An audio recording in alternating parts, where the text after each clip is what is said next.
Tas ir visu jūsu izdzīvoto dzīvju summa.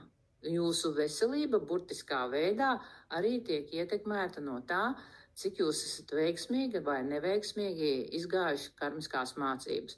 Jo atcerieties, ka katrs cilvēks atgriežas entās reizes šeit izdzīvot šo dzīvi, tikai lai izietu karmiskās mācības. Un ja mēs karmiskās mācības tikai ignorējam vai tikai apskatāmies, kā viņas rodās, bet neatstrādājam līdz galam, tātad tā situācija paliek neatrisināta un tātad pāriet atkal uz citu dzīvi. Un tātad jums līdzi arī ir pārnākušas visticamāk visādas tādas lietas, kuras jūs varbūt jūsu dvēseli nav atstrādājis iepriekšējā dzīvē. Un tas viss ietekmē to, kā jūs jūtaties, jā.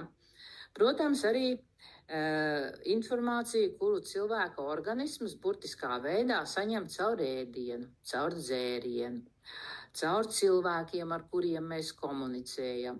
Jo, ja, piemēram, jums ir darbā kolektīvs, kur visi tur aprunā viens otru, un tur cīnās, un tur ir hauss, un tur ir problēmas, tātad cilvēki tie apkārt, viņi neko jums nedara, bet tā apkārt visa tā vide, viņa negatīvi ietekmē jūsu sajūtas, jūsu maņas un jūsu veselību burtiskā veidā.